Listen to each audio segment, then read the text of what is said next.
안녕하세요. 저는 현재 6살 된 딸아이를 키우고 있는 평범한 전업주부입니다. 여러분에게 병원 의사는 어떤 존재인가요?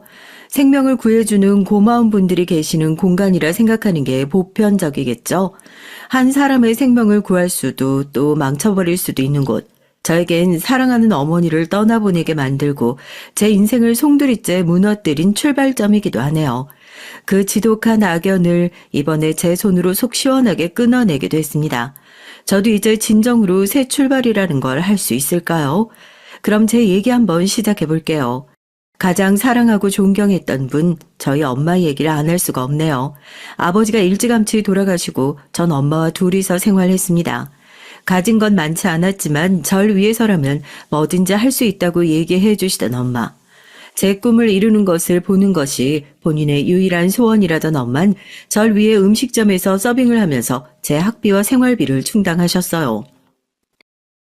가난하다고 꿈도 꾸지 말라는 법 있어? 하고 싶은 일 포기하는 건 엄마 하나로 충분해.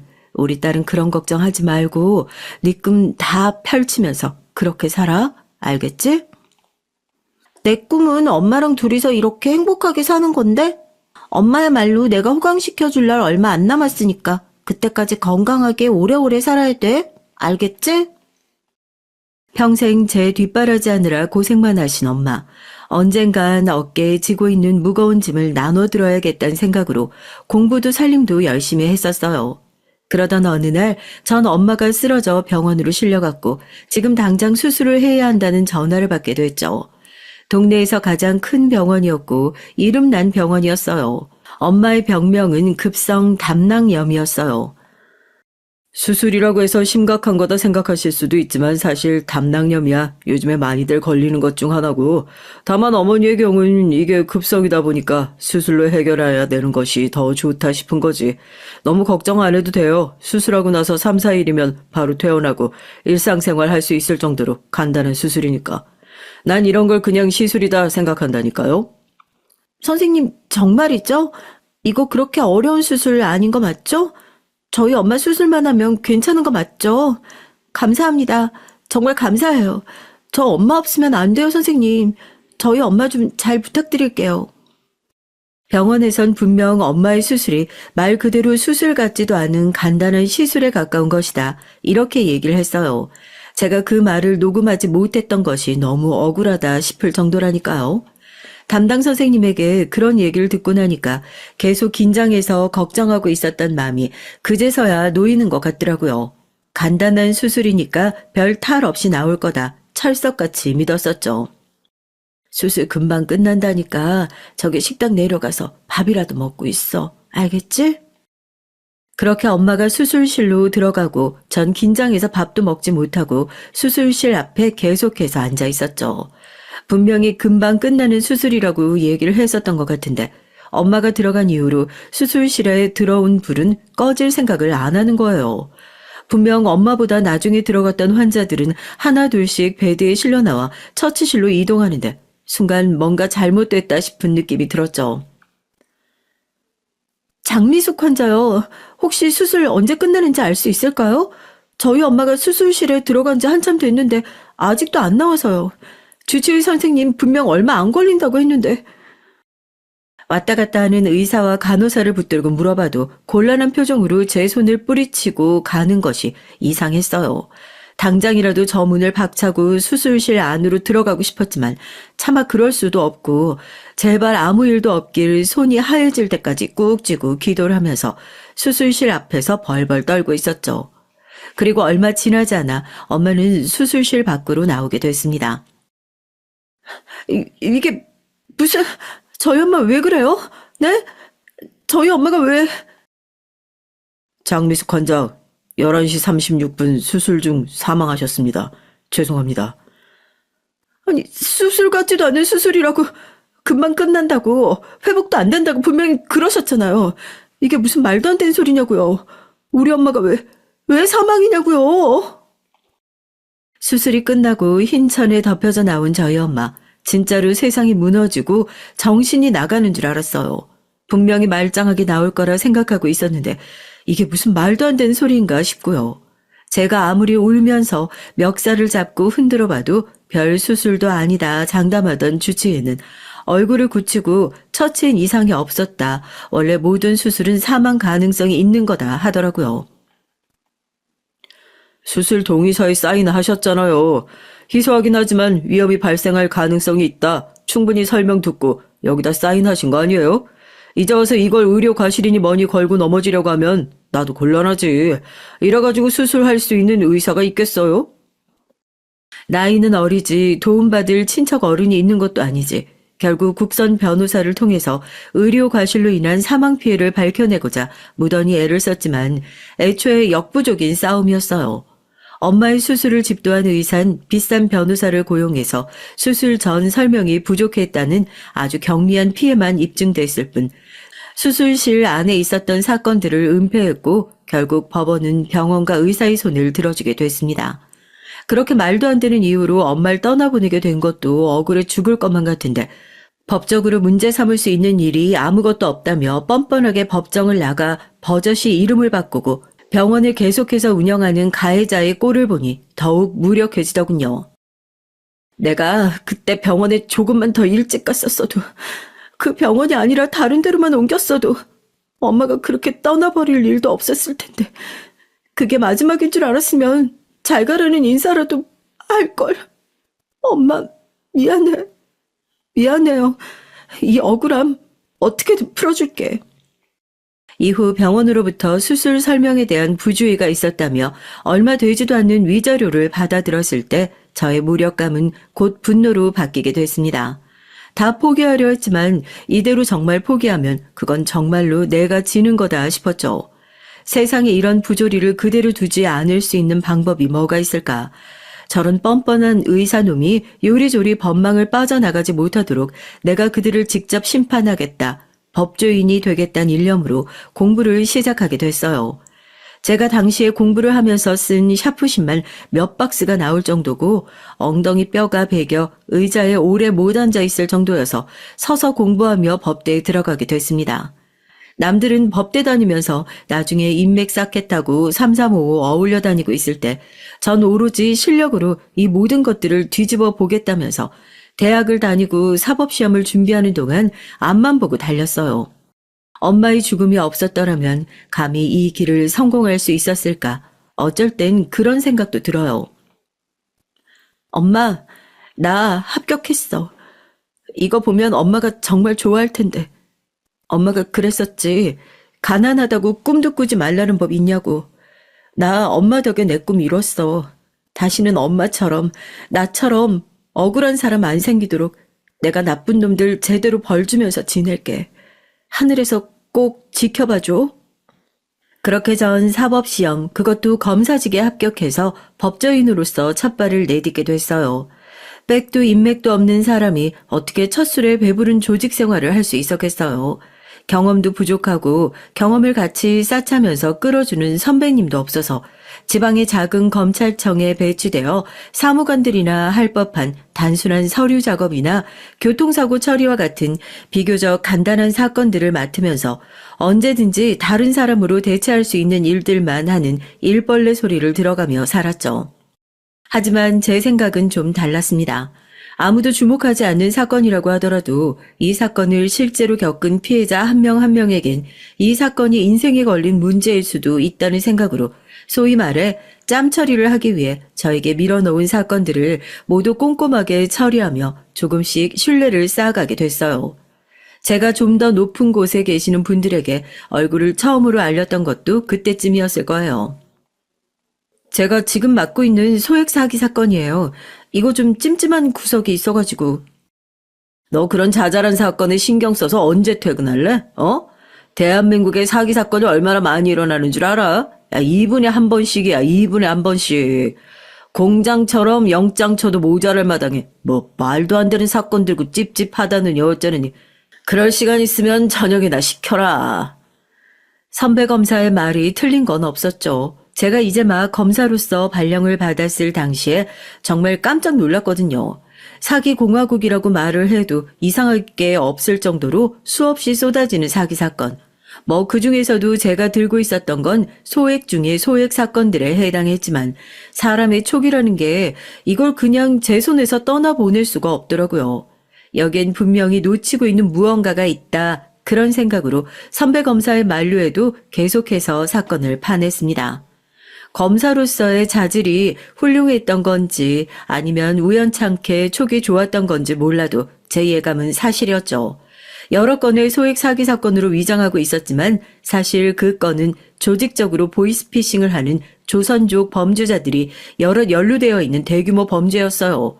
그것뿐만이게요. 사건에 연루되어 있는 조직이 그동안 약이며 뭐며 특수범죄의 소시지처럼 줄줄이 연루되어 있었던 겁니다. 그동안 수사를 제대로 진행해 보려고 했어도 마땅한 증거가 없어 시작할 엄두도 못 내고 있었는데 꼬리가 길면 잡히는 법이라고 놈들의 발자취가 제 소액 사기 사건 안에 남아있었던 거죠. 그때부터 완전히 상황이 뒤바뀌었어요. 검찰청장까지 나와서 이번 사건에 대한 인터뷰를 하기 시작하고 경찰과 검찰이 공조해서 사건을 확대 수사하기 시작했습니다. 결국 이 바닥에서도 얼마나 화려한 사건을 맡느냐가 위로 올라가는 동아줄이나 마찬가지거든요. 결과적으로 조직 전체가 전부 체포됐고 피해자들이 모든 돈을 돌려받는 쾌거를 이뤄냈습니다. 절대 그 돈 다시 못 돌려받을 거라 생각했던 피해자들은 아이고 검사님 감사합니다 감사해요 하며 제 손을 붙잡고 고개를 숙여 감사함을 표했고 그동안 제가 능력도 없이 쓸데없이 들쑤시고 다녀 일이나 키우는 골칫덩어리라 생각했던 주변 검사들도 절 보는 시선이 확연히 달라졌죠. 결국 그 악명 높은 사건을 해결한 이후 전 꽤나 날카로운 시선을 가지고 있는 검사로 인정받아 꽤나 굵직한 사건들을 맡을 수 있게 됐어요. 남들이 놓치는 부분도 내가 이 사람이라면 어땠을까, 어떻게든지 이 문제를 해결해 줘야겠다는 신념 하나만 가지고 척척 해결해 나가기 시작했죠. 결국 별것도 아닌 것 같고 사람들이 발로 밀어버렸던 그 사건 하나가 저에겐 어찌 보면 중견 검사로서의 디딤돌이 되었던 겁니다. 검사가 되기로 결심했으면 높은 곳 한 번은 올라가 봐야지 않겠어? 언제까지 지방청에서 빌빌거리면서 말도 안 되는 사건들이나 맡고 있을 거야? 기회 줄 때 올라와. 올라와서 제대로 판 한번 만들어 보자고. 부모님 다 안 계신다며. 잃을 거 없는 놈들이 제일 무서운 법이지. 믿고 맡겨만 주시면 열심히 한번 해보겠습니다, 선배님. 결국 전 지방청을 떠나 중앙으로 올라가게 됐어요. 올라간 이후엔 꽤나 규모가 있는 경제사범들을 처리하는 역할을 해왔죠. 제가 맡았던 사건들이 때로는 뉴스에 보도되는 모습을 보면서 정말로 제 위치가 달라졌구나 하는 걸 실감했습니다. 뉴스에서나 보던 높으신 분들이 제 앞에서 쩔쩔매는 모습을 보면서 어쩌면 전 초심을 잃어가고 있었는지도 모르겠어요. 대놓고 해오는 접대를 거절한다고 한들 그 자리는 100%제 힘으로 올라온 자리가 아니었으니까요. 선배님들께서 골치 아픈 사건들을 들고 오시면 네가 한번 잘 해봐라, 깔끔하게 처리를 좀 해봐라 하면 저 역시 찍소리도 하지 못하고 그 뒤치다꺼리를 해야만 했죠. 오로지 정의감과 사명감으로 공명정대하게 사건을 해결하겠다 하는 검사의 마음은 흐릿해져 가고 내 신분이 마치 달라지기라도 한 것처럼 굴었을지도 모르겠어요. 그게 어쩌면 제가 무너질 수밖에 없었던 가장 큰 이유라고 아직도 생각하고 깊이 반성하고 있습니다. 동료들 사이에서 뛰어난 실력으로 인정받고 있었지만 조직 내의 관행과 부조리에 대해 생각하며 한 번씩 마음이 흔들리더라고요. 내가 지금 하고 있는 일이 정말 옳은 일인지, 이게 정말 어려운 사람들을 돕고 있는 길인지 하고요. 그렇게 마음이 흔들리고 있었을 때 바로 그 사건을 만나게 됐습니다. 병원의 보험 사기 사건이었죠. 한 직원의 공익신고로 올라온 건이었어요. 너 그동안 일 깔끔하게 처리한다고 평판 좋았잖아? 이거 완전 금동아줄이나 다름없다고. 위에서 정확히 뭘 원하시는 건진 모르겠지만 네가 입맛만 맞춰서 잘 처리하면 너 그냥 위로 가는 고속 엘리베이터 탄 거야. 사건 규모도 어마어마하게 크다고 그러던데? 그 말인즉슨 일 시끄럽게 벌이지 말고 적당한 선에서 무마시키고 처리하란 것이었죠. 하지만 사건을 까보면 까볼수록 이건 그냥 조용히 넘어갈 만한 일이 아니라는 게 확실히 느껴졌어요. 동네에서 나름 크고 환자를 잘 본다고 소문이 나 있던 중소병원에서 조직적으로 환자들에게 불필요한 수술과 치료를 강요하거나 허위 진단서를 발급해 보험금을 청구하고 있다는 내부 직원의 제보로 수면 위로 올라오게 된 사건이었습니다. 단순히 작은 병원에서 리베이트나 좀 해먹고 있는 정도로 생각했는데 그 병원은 중간책이나 다름없더라고요. 위로 파고 올라갈수록 이름난 병원들이 하나 둘씩 나오는 걸 보면서 이거 어쩌면 사건을 잘못 맡았을지도 모른다는 쎄한 예감이 들었어요. 나쁜 놈들이 어디 나쁜 짓을 한두 개만 어설프게 하게요. 병원장이 연루되어 있는 수많은 의료 사건들을 보자마자 정말 온몸에 피가 차갑게 식는 것 같더라고요. 돌아가신 엄마의 얼굴이 생각나서요. 이 자리까지 올라오겠다고 그동안 모르쇠로 했었던 피해자들의 얼굴도 많았지만 차마 이 건만큼은 그때처럼 그냥 넘길 수가 없겠다 싶었습니다. 안녕하세요. 그냥 제가 봤던 것들을 편하게 말씀드리면 될까요? 전 그 병원에서 의료기기 공급을 담당했던 사람 중 하나입니다. 계약하는 과정에서 제가 처음에 제시했던 금액과 달리 비정상적으로 높은 돈이 쓰여있는 계약서를 보고 뭔가 합법적인 일은 아니구나 예상했었지만 아시다시피 병원 일이라는 게 업계에 잘못 소문이라도 나면 저희 밥줄 끊기는 건 시간 문제여서요. 그냥 모른 척하고 있다가 조사한다기에 생각이 나서 큰 도움이 될진 모르겠지만 잘못된 일은 바로 잡아야죠.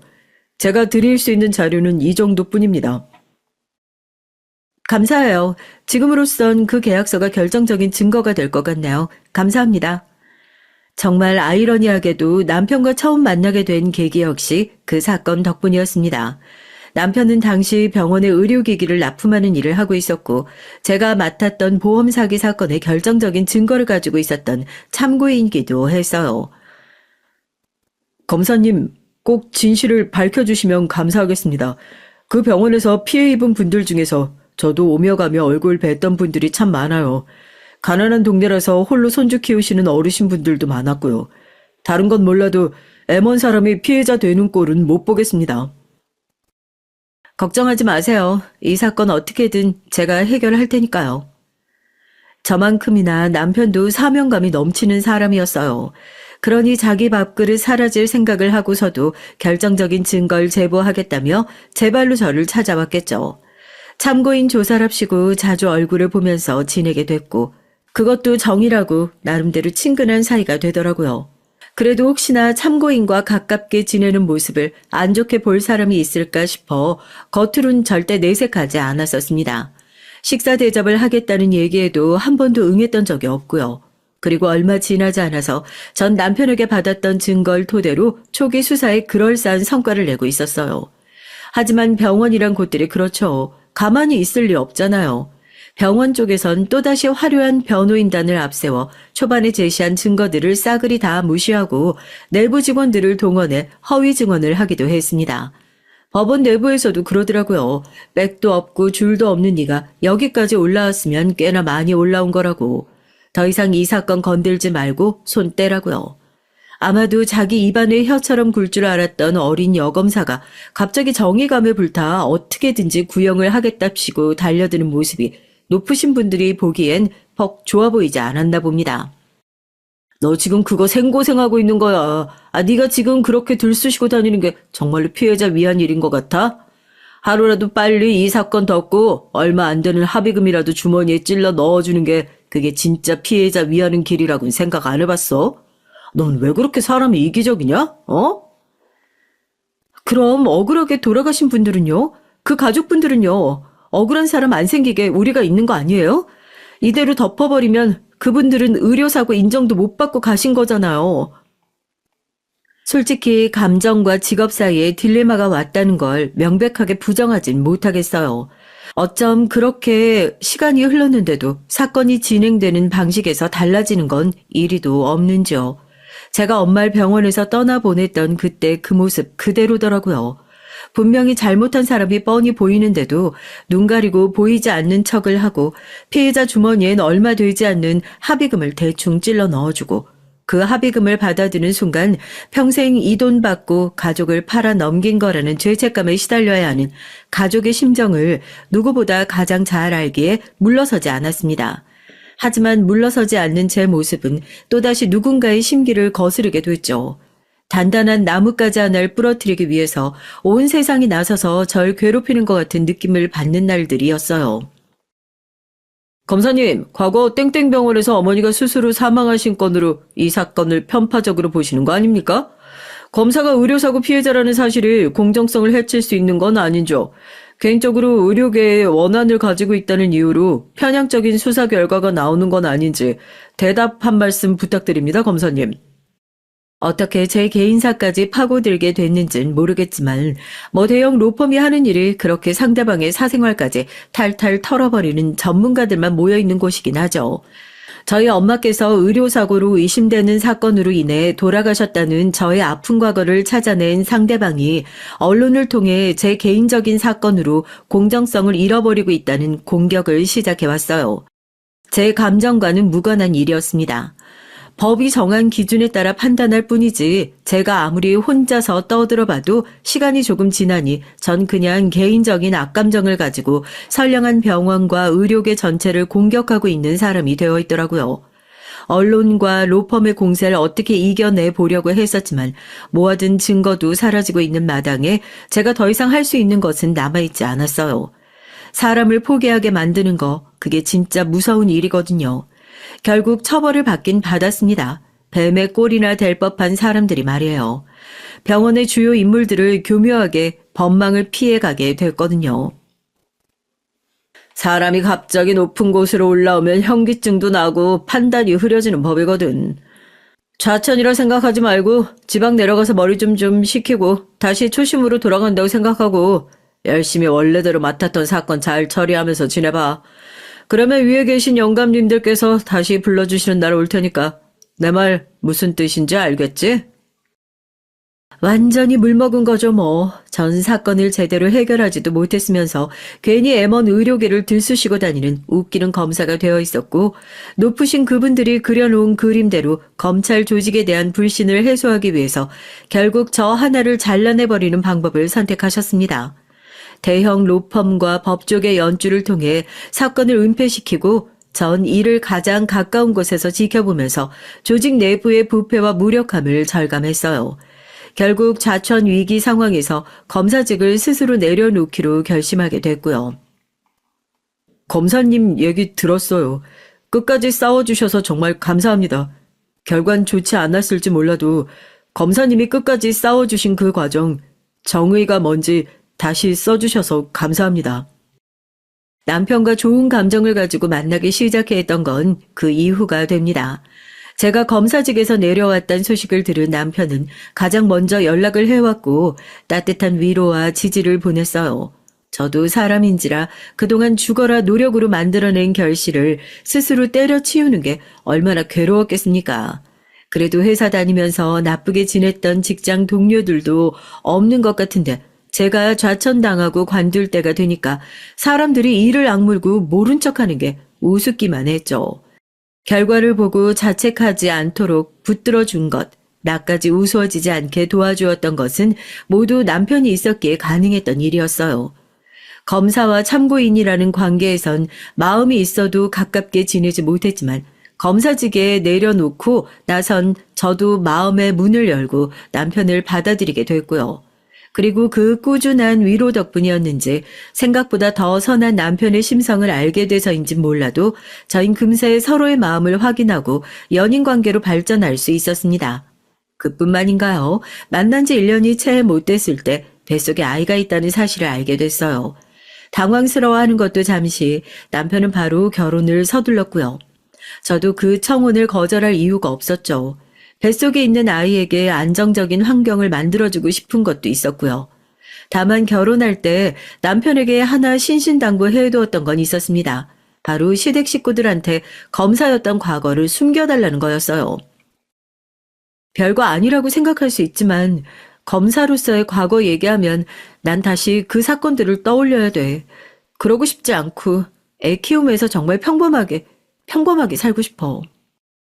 제가 이전에 엄마를 어떻게 떠나보냈는지 또 검찰 조직 내에서 어떤 어려움이 있었는지 전부 알고 있었던 남편은 어찌 보면 황당한 저의 부탁을 들어줬고 그래서 전 그저 대학을 졸업하고 평범한 회사를 다니다가 남편을 만나 아이를 가지고 회사를 관둔 평범하디 평범한 인생을 살아온 며느리로 시댁 식구들에게 인사를 올릴 수 있었어요.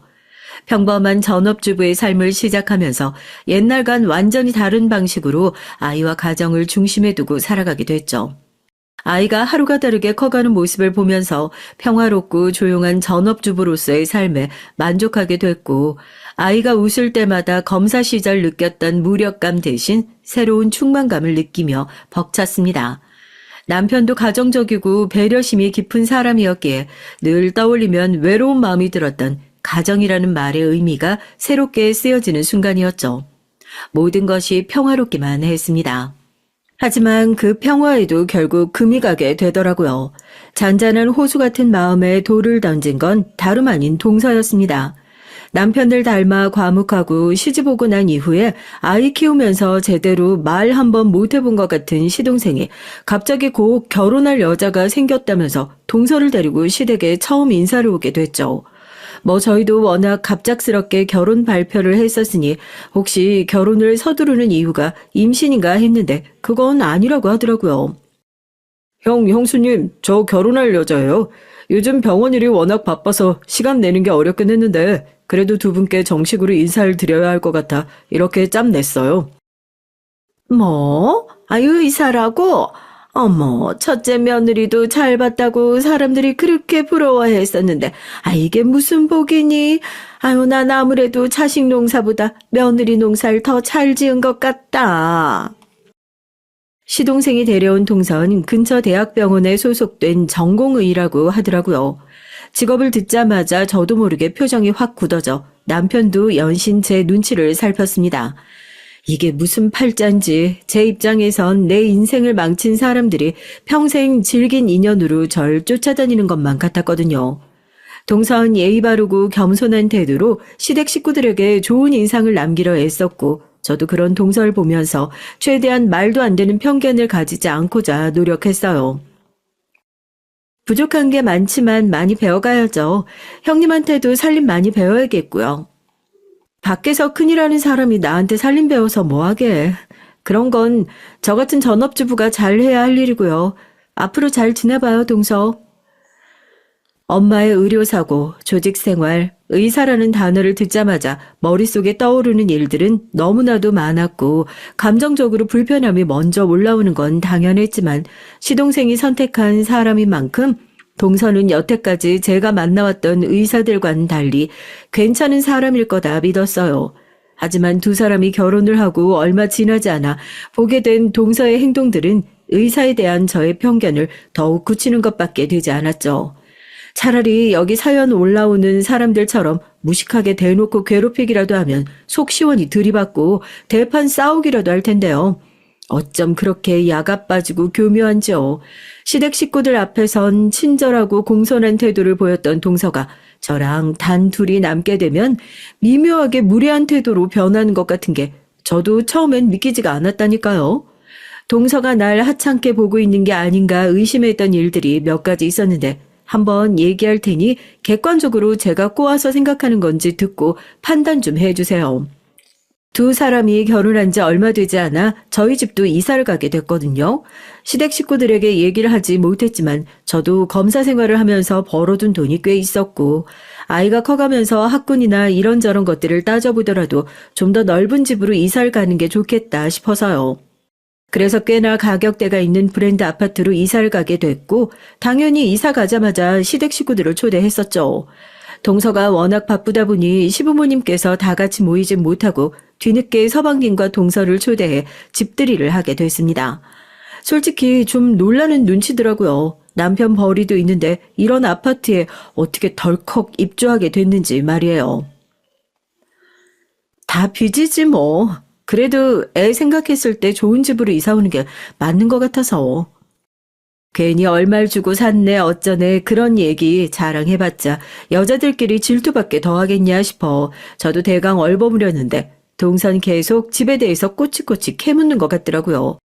제 오해일 수도 있지만 집에 대해 캐묻는 말들은 꼭 집에서 살림만 하는 네가 이 집을 대체 무슨 수로 샀냐? 이런 말을 최대한 정중하게 돌려 묻는 것 같기만 했어요. 서방님도 괜히 뭘 그런 거 묻냐 하며 동서를 말릴 정도였고요. 그뿐만이게요. 저희가 이사 갔다는 소식이 꽤 많이 배가 아팠는지 전 동서에게 집들이 선물로 굉장히 황당한 것을 받게 됐습니다. 형님이 집에서 청소나 빨래하시고 나서 커피 드시면서 책 읽는 거 좋아한다고 그러셔서 집들이 선물 뭐 할까 하다가 형님이 좋아하실 만한 책 몇 권 골라봤어요. 어머, 빈손으로 와도 괜찮은데 뭘 이런 걸 다 챙겼어. 고마워 동서 요즘 전업주부라는 말이 사라진 지 오래라고 하잖아요. 컴퓨터만 있으면 집에서 살림하면서도 할 수 있는 일이 무궁무진한다고 그러더라고요. 형님은 어떻게 생각하실지 모르겠지만 부부가 같이 일을 해야 애기도 자존감이 높아지는 것 같거든요. 지금이야 어떨지 몰라도 애들 조금만 크고 서로 아는 나이 되면 우리 엄만 백순이 아니니 이런 얘기 한다니까요. 엄마 직업이 애들 사이에서 비교 대상이 되니까. 기분 나쁘게 들으신 거 아니죠? 평소에 책을 읽는 걸 좋아한 절 생각하며 몇 권 골라봤다며 책 선물을 건네는 동서에게 처음엔 그저 고맙고 기특하기만 했죠. 꽤나 무거웠던 쇼핑백 안을 확인하기 전까진 말이에요. 쇼핑백 안은 온통 자기계발 서적으로 가득 채워져 있었습니다. 뭐 집에서 할 수 있는 간단한 부업이니 뭐니 이런 것들이요. 동서의 성질머리를 모르는 사람들이 봤으면 집에서 살림만 하고 있는 제가 좀 더 다양한 일을 해볼 수 있도록 배려하는 모양새였겠지만 처음 인사를 오는 날부터 묘하게 절 무시하면서도 질투하는 것 같은 동서의 태도를 알고 있었던 전 이 책 선물 역시 다분히 의도를 가지고 있다는 걸 단박에 알아차리겠더라고요. 심지어 그날 저희 집에 와선 한글이 느린 저희 딸을 붙들고 요즘 애들이 이 나이가 되면 한글은 진작에 떼고 영어 공부한다느니 글을 빨리 배우는 게 좋다고 그래야 나중에 친구들과 잘 지낼 수 있다고 해서 기어이 제 심기를 건드리고 말았죠. 우리 소희 충분히 잘하고 있어요. 애들마다 속도도 다르고 저랑 남편도 조급해하고 있지 않으니까 걱정 안 했으면 좋겠는데. 어머니 형님 기분 나쁘셨던 건 아니죠? 전 그냥 저희 병원에서도 아동센터가 따로 있어서 혹시라도 필요하시면 연결해 드리려고요. 좋은 의도로 했던 얘긴데 아무리 그래도 학교 들어가기 전에 한글은 완벽하게 떼놓고 들어가야죠. 엄마가 전업주부로 있으면 애기 케어해 줄 시간 많아 다른 애들보다 한글도 빨리 배울 줄 알았는데 마냥 그런 것만도 아닌가 봐요. 글쎄 기분 나쁘라고 한 소리 같은데 기분 안 나빴을 리가 있을까 동서? 제가 그냥 자기가 살살 긁는 대로 긁히는 사람인 줄 알았는지 또 화 한마디 내지 않고 나리선 반응을 하고 있으니까 동서가 뭔가 오해하신 것 같다고 그런 거 아니라며 바로 깨갱거리고 꼬리를 내리더라고요. 그 뒤로 애한테 혹시 상처되는 얘기를 또 할까 싶어 한 번도 나서서 동서를 먼저 집으로 초대했던 적이 없었어요. 함부로 긁으면 안 될 상대인 걸 알았는지 동서도 그 뒤론 가족들이 다 모여있는 자리에서 대놓고 절 돌려 까는 일도 없었고요. 강한 상대에게 약하고 약한 상대에게 강하게 구는 전형적인 치졸한 인간, 딱 그런 느낌이었네요. 그러던 중에 딱 일이 터진 겁니다. 제사 준비 덕분에 가족들이 한자리에 모이게 됐거든요. 동서와 다시금 만나게 되고 우연치 않게 수상한 동서의 전화통화를 듣게 됐죠. 화장실에서 손을 씻고 있는데 칸 안에서 동서의 목소리가 들리더라고요. 아니, 내가 지금 그런 얘기 할 수 있는 상황이 아니랬잖아. 금액은 맞춰놨으니까 티내지 말고 넘어가. 알겠어? 칸 안에 있던 동서가 전화기를 어깨에 끼우고 나오다 저와 눈이 딱 마주쳤고 제 미심쩍은 시선을 느꼈는지 황급히 전화를 끊으면서 병원 일이 참 복잡하다고 별거 아니니까 신경 쓰지 말라며 손을 씻고 먼저 나가버리더라고요. 그래도 맨날 이렇게 둘이서만 준비를 하다가 막내까지 들어보니까 얼마나 든든한지 몰라. 우리 집 제사 음식 그거 해봤자 먹는 사람도 많이 없으니 단촐하게 하자고, 응? 그간 시어머니와 제가 함께 준비했던 제사, 동서가 시집 오고 나서 처음으로 함께하게 되는 제사였죠. 제사가 한 달 정도 남은 시점이었던 것 같은데 그때까지만 해도 동사원 어머님 옆에 꼭 붙어서 시집 오면 어머님이랑 제사 음식 같이 차려보는 게 소원이었다. 요리 못하는데 많이 알려주셔야 한다. 오만 살가운 척은 다 했었거든요.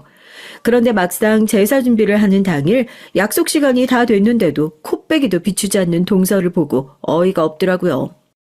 예, 네가 전화해도 안 받니? 아니 무슨 일이라도 생긴 건 아닌가 걱정되네. 먼 병원에서 바쁜 일이 있어 그런가 보지.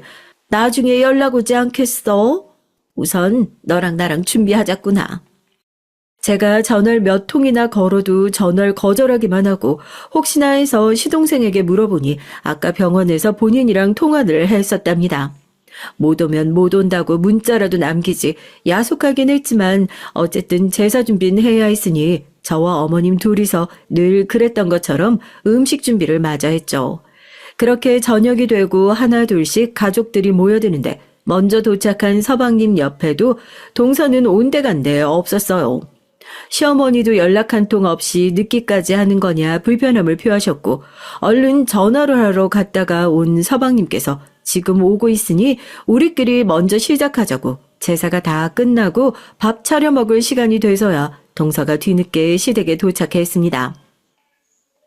늦으면 늦는다고 미리 얘기를 해줘야 사람들이 안 기다리지. 큰아가 혼자 음식 장만하느라고 얼마나 고생한 줄 알아? 대체 무슨 일이 있었기에 이렇게 늦게 온 거야? 하지만 거기서 저희 동서 시부모님의 꾸중에 억울하다는 듯이 펄쩍 뛰면서 비난의 화살을 저에게 돌리더라고요. 저 바빠서 오늘 늦을 것 같다고 분명히 형님께 말씀드렸어요.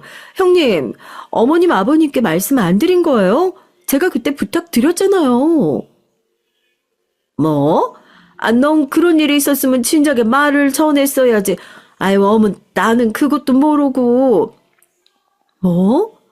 동서가 언제 나한테 그런 얘기를 했다고. 그런 얘기 들은 적 없어요, 어머님. 제가 그런 얘기 듣고도 안 전했으면 그게 진짜 이상한 거죠. 속으로 딱 눈치챘죠. 이거 일부러 늦게 온 거구나. 시댁 식구들 다 모아놓고 자기가 늦는다는 얘기 전하지도 않은 심술궂은 며느리 만들기 위해 판을 짠 거구나. 저도 펄쩍 뛰면서 절대 아니다. 그런 얘기 들은 적도 없고 들었으면 진작에 말씀드렸을 거다. 딱 잘라 말했죠. 왜인지 모르겠는데 저한테 쌓여있는 것들이 어지간히 많았구나 싶더라고요. 형님 살림하시면서 이런 것도 깜빡깜빡 하시면 어쩌자는 거예요? 병원 한번 들리셔야겠어요. 요즘 깜빡깜빡 하는 나이가 조금 더 일러지긴 했다고 그러던데. 동서야말로 있지도 않은 얘기 만들어내서 사람 우습게 만드는 거 관도. 내가 설마 그런 얘기 하나 기억 못할까 봐? 그리고 핸드폰은 뭐 폼으로 들고 다녀? 그래 100번 양보해서 내가 동서한테 그런 얘기 들었다고 쳐. 오늘 제사 당일인데 다시 연락할 정신은 없었고? 내가 전화를 몇 통이나 했는데. 그거야 당연히 하루 종일 병원에서 환자들 보느라 바쁘니 그렇죠. 형님처럼 집에서 육아만 하시는 분이 뭘 하신다고. 살림이랑 밖에 나가서 사회생활 하는 건 엄연히 달라요. 하긴 집에서 설거지나 하고 애 보는 게 뭐 대단한 일이라고 생각하시는 분이 뭘 알겠냐마는. 바쁜 나하고 그쪽이랑 같냐고요. 뭐? 그쪽? 동서 지금 말 다 했어? 동서 지금 이거 하극상이야. 알아? 상황이 심각해지니까 서방님도 동서를 붙잡고 그만하라고 뜯어말리고 남편도 제 얘기 듣고 욱해서 재수씨 아무리 그래도 말은 가려서 해야 하는 거 아니냐. 지금 우리 와이프한테 이쪽 저쪽 소리 한 거냐 하고 버럭 화를 냈죠. 그동안은 이유 없이 날 미워하는 저런 사람들과 엮이고 싶지 않아 무시로 일관했었는데 여기서 또다시 제가 가만히 있으면 진짜 바보 될 것 같다는 생각이 확 들더라고요. 저런 되먹지도 않은 인간이 살살 긁는 대로 긁혀주는 사람도 아니고 더 이상 무시당할 수 없다는 생각이 들어 제가 식탁을 확 박차고 일어났습니다. 그리고 거실에 걸어둔 외투에서 지갑을 꺼내 지갑 깊숙한 곳에 놔뒀던 10년 전 제 검사 시절 때 명함을 척하니 빼들고 그대로 동서 얼굴에 집어 던졌죠.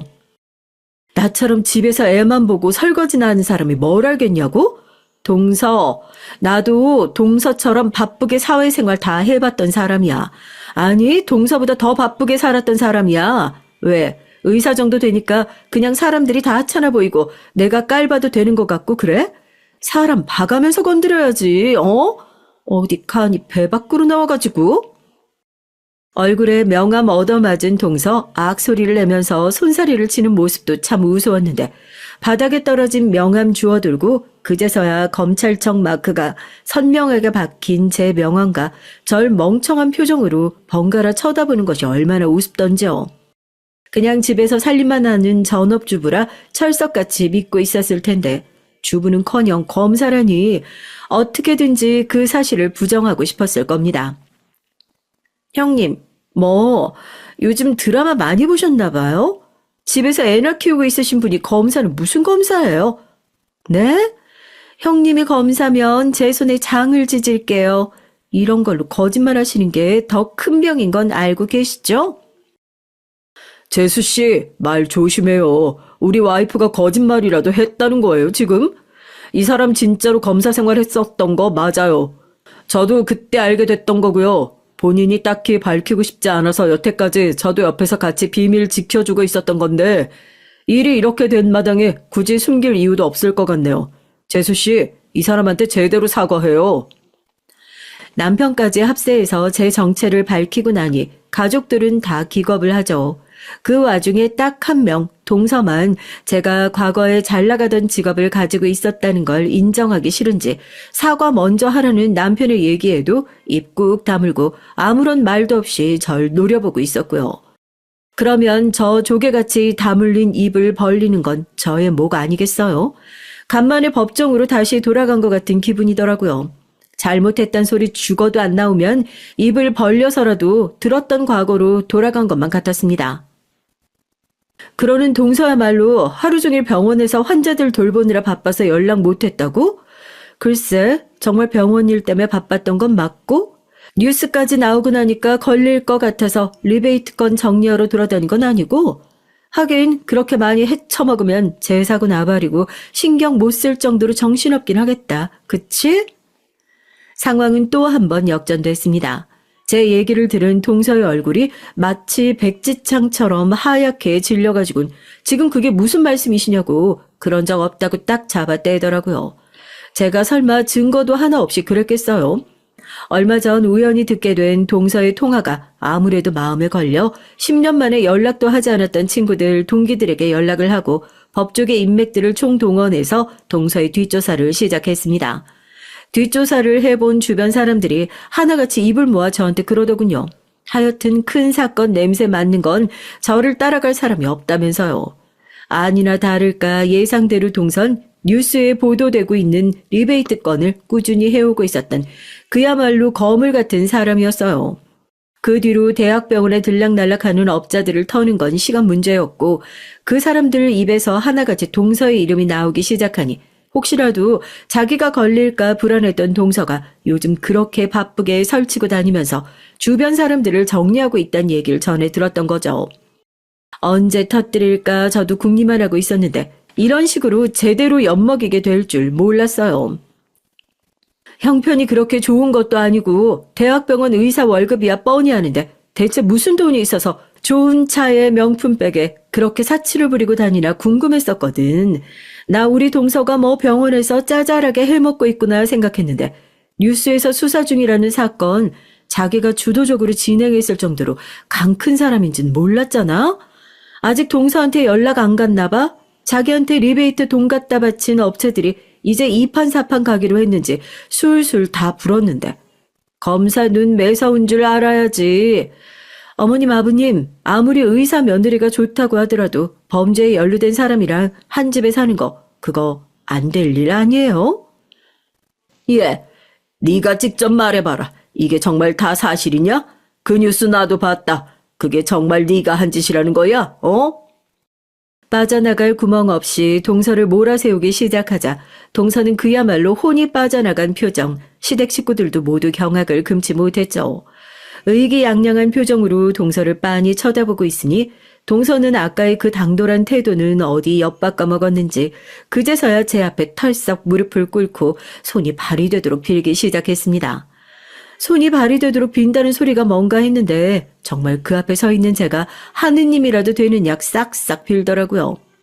검사 시절에 많이 봤던 장면이었죠. 이제 더 이상 빠져나갈 구멍이 없다 생각한 못된 인간들이 정신 못 차리고 검사라도 붙들어 보려고 하는 그런 꼴이요. 형님, 제가 진짜로 잘못했어요. 네? 차라리 제 뺨이라도 한 대 시원하게 쳐주세요. 형님이 시키는 거라면 뭐든 다 할 테니까 제발 한 번만 막아주시면 안 될까요? 형님 아직 법조계에 인맥 있는 거 맞으시죠? 식구 좋은 게 뭐예요? 이럴 줄 알았으면 형님한테 진작 부탁드리는 건데 저 다시는 그런 나쁜 짓 안 할게요. 네? 저 한 번만 살려주세요, 형님. 동서, 내가 검사 시절에 제일 많이 들었던 거짓말이 뭔 줄 알아? 다시는 그런 짓 안 할게요, 검사님이야.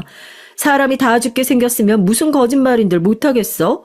내가 동서 살려주기라도 하면 기고만장 살아난 동서가 지난번보다 나쁜 짓 하면서 설치고 다닐지 내가 어떻게 알고. 너 검사 시절에 내 별명이 뭐였는지 모르지? 독사였어, 독사. 나쁜 놈들 모가지 콱 물고 다니는 건 물론이고 숨통 끊어질 때까지 절대 안 놓는다고. 독사인 줄도 모르고 나뭇가지 들고 철없이 살살 긁으면서 놀았으면 이제 동서도 물려서 몸져 누울 각오해야지. 오랜만에 법정으로 다시 돌아간 것 같더라고요. 망연자실한 얼굴의 동서를 내려다보면서 실컷 비웃어 줬습니다. 그렇게 동서는 이틀이 채 지나지 않아 경찰 조사를 받기 시작했고요. 그동안의 혐의가 차곡차곡 모아둔 증거들과 만나 점점 사실로 드러나게 됐습니다. 검사직을 자진해서 내려오게 된 제가 법정에서 동서의 죄를 직접적으로 밝혀내진 못하겠지만 옆에서 같이 밥 떠먹은 식구로서 증거와 자료들을 정리해 죗값을 치르도록 도우려고요. 수사 끝나고 나면 구속은 피하기 힘들 거예요. 결과 나오면 그때부터 서방님도 이혼 준비하셔야죠. 가족 중에 이런 사람이 있다는 것도 부끄러운데 계속 안고 사실 거 아니잖아요? 시댁 식구들도 모두 제 말에 동의하고 이젠 저도 홀가분한 마음으로 동서가 어떤 벌을 받게 되는지 팔짱 끼고 한번 느긋하게 지켜보려고요. 그렇게 다시금 아이의 웃음만으로 행복해지는 평온한 일상으로 다시 돌아오게 됐습니다. 얼마나 공명정대한 세상이라고 나서서 다시 뭘 하지 않을 거라 결심했는데 이번에 동서랑 한판 붙고 나서야 알겠더라고요. 법에서 멀리 떨어져 왔지만 단 한순간도 정의를 잊지 않았다는 것을요. 앞으로도 내 가족과 자신을 위해서 기죽지 않고 당당하게 정의로운 전업주부로 살아가 보려고요. 앞으로 펼쳐질 제 또 다른 인생도 많이 응원 부탁드립니다. 안녕하세요. 요즘 열심히 태교 중인 예비 엄마 시청자입니다. 점점 무거워지는 배 덕분에 운영하던 가게를 잠시 쉬게 돼서 여유가 생긴 틈을 타 제 사연을 한번 적어 보내봐요. 늘 남들 사연을 듣기만 하다가 막상 제 얘기를 하려니 조금 어색하네요. 전 동네에서 꽤 규모가 있는 호프집을 운영하고 있습니다. 가게가 문을 연 지는 벌써 10년이 넘어가요.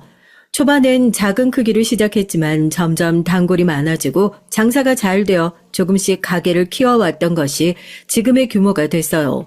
근방에서 가장 손님이 많은 가게인 만큼 벌이도 꽤 좋은 편입니다.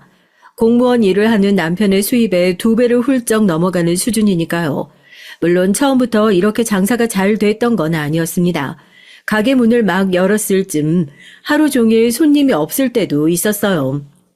그렇지만 꾸준히 노력하다 보면 언젠간 분명히 빛을 볼 날이 있을 거라고 생각했고 비가 오나 눈이 오나 쉬지 않고 가게 문을 열었어요. 어떻게 하면 가게를 더 잘 운영할 수 있을까 매일같이 고민했고 항상 손님 한 분 한 분 정성스레 응대하려 노력했습니다. 물론 호프집이라는 가게의 특성상 다른 업종의 가게들보다도 손님들 상대하기가 쉽지 않았어요. 흔히 말하는 진상 손님들도 자주 있었죠. 만취한 상태로 가게에서 싸우는 손님들을 말리다가 크게 다친 적도 있고요. 주변에선 제게 왜 굳이 장사같이 어려운 길을 택했냐 물어오곤 했습니다. 물론 자영업이 참 어려운 일이긴 해요. 직장인들처럼 남들 쉴 때 쉬고 안정적으로 살지도 못하고요. 그렇지만 전 장사가 제 천직이라고 생각했습니다. 저희 조부모님께서도 그리고 부모님께서도 모두 대대로 가게를 운영해 오셨거든요. 아버지의 부모님, 그러니까 저의 친조부모님께선 작은 미용실을 운영하셨다고 했어요. 불행히도 제가 두 분을 만나 뵐 일은 없었습니다. 두 분 모두 아버지께서 어렸을 적에 비운의 자동차 사고로 돌아가셨거든요. 외조부모님께선 시골에서 백반집을 하셨어요. 자연스레 어머니께서도 어렸을 적부터 외조부모님을 도와 가게 일을 하셨고요. 아버지와 어머니가 처음 만나게 된 곳도 백반집이었다고 합니다. 어린 나이에 양친을 잃으신 아버지께서는 갖은 고생을 하시며 살아오셨다고 했어요. 그러다가 겨우 정착한 곳이 건축 현장 일이었고 당시 공사가 진행되던 현장 근처에 백반집이 있었다고 해요. 아버지께선 자주 백반집을 드나드시며 식사를 하셨고 어머니께선 비슷한 또래로 보였던 아버지에게 자연스레 관심이 가셨다고 합니다. 당시 손님들은 대부분 중년의 남성들이었는데 아버진 기껏해야 20대 초중반이셨으니까요. 아버지께서도 티는 내지 않으셨지만 계속 어머니가 눈에 밟히셨다고 합니다. 그렇게 두 분은 말 한마디 나눠보지 않은 채 서로 내적 친밀감만 쌓아가고 있었죠. 서로 관심은 있었지만 누구 하나 먼저 말을 걸어볼 용기가 없었던 거예요. 그런 두 분이서 처음으로 얘기를 하게 된 계긴 아주 사소한 사건이었다고 합니다. 장대비가 내리던 어느 날 어머니께선 평소처럼 부모님을 도와 가게 일을 하고 계셨대요. 점심시간이 되자 어김없이 아버지께서 식사를 하러 오셨고 어머니께선 평소와 마찬가지로 흘끔흘끔 아버지를 쳐다만 보고 계셨다고 합니다. 식사를 마친 아버지께서 계산을 하고 가게를 나서시려는데 우산꽂이에 꽂아두었던 우산이 온데간데 없이 사라져 있었대요. 난감한 상황에서 어쩔 줄을 모른 채로 문 앞을 서성이고 있었는데 그런 아버지를 계속 지켜보시던 어머니께서 조심스레 다가와 본인의 우산을 빌려주셨다고 해요. 저 여기 앞에 공사 현장에서 일하시는 분 맞죠? 우산 없으신 것 같은데 이거 쓰고 가세요. 전 이따가 부모님이랑 같이 가면 돼요. 다음에 가져다 주세요. 그렇게 어머니와 아버지는 처음으로 대화를 나누게 됐고 그 뒤로는 급속도로 사이가 가까워지셨다고 해요. 아버지께서 일을 쉬는 날에 함께 시내로 나들이를 나가기도 하고 어머니께서 도시락을 싸서 공사 현장에 찾아가기도 하셨죠. 그렇게 두 분은 자연스레 연인 사이가 됐고 조부모님께서도 혼자서 어렵게 살아오신 아버지의 사정을 아시곤 아들처럼 아껴주셨다고 합니다. 그 무렵 할아버지께선 건강이 많이 악화되셔서 더 이상 가게 일을 하시기 힘드셨다고 하고요. 때마침 당시 아버지께서 하시던 건축 현장 일이 마무리되어 갈 쯤이었고 그렇게 아버지께선 할아버지를 대신해 가게 일을 돕기 시작하셨습니다. 얼마 지나지 않아 할머니께서도 몸이 쇠약해지셨고 자연스레 어머니와 아버지 두 분이서 백반집을 물려받아 운영하시게 됐대요. 그즈음 두 분은 혼인신고를 하시고 정식으로 부부가 되셨죠. 어머니와 아버지께선 쉬는 날 없이 열심히 일하셨지만 집안 형편이 그리 넉넉하진 못했습니다. 시골 동네에서 작은 백반집 하나를 운영했으니 수익은 네 식구가 겨우 먹고 살 수준이었고요. 제가 태어난 후에도 집안 사정은 크게 달라지지 않았지만 그래도 저희 가족은 몹시 행복했습니다. 부모님께선 콩 한쪽도 나눠 드실 만큼 사이가 좋으셨고 그에 못지않게 저에게도 아낌없는 사랑을 주셨거든요.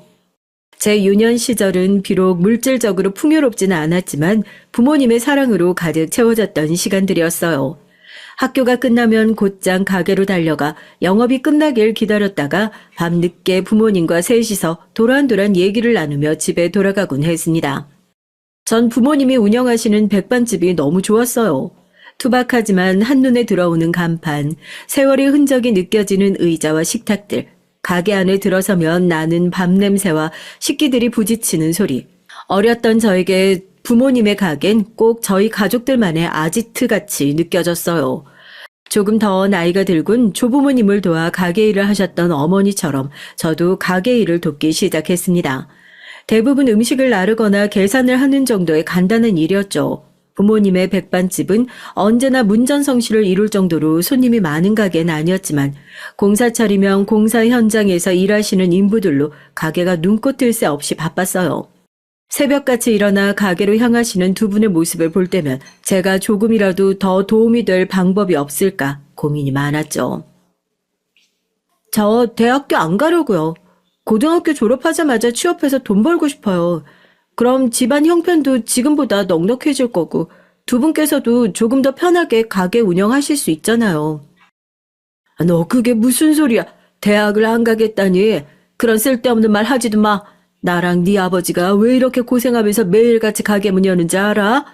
우리 둘은 어려운 시절에 못 배우고 컸지만 너는 꼭 하고 싶은 공부 다 하게 해주고 싶어서 그런 거야. 형편이 지금보다 더 힘들고 더 어려워지더라도 나랑 네 아버지가 밥 굶는 한이 있더라도 어떻게 해서든 너 대학 보내줄 거니까 그런 생각하지 말고 공부나 열심히 해. 어머니의 단호한 말씀에 대학 가지 않고 일찍이 돈을 벌어 집안의 보탬이 되겠다는 생각은 접게 됐어요.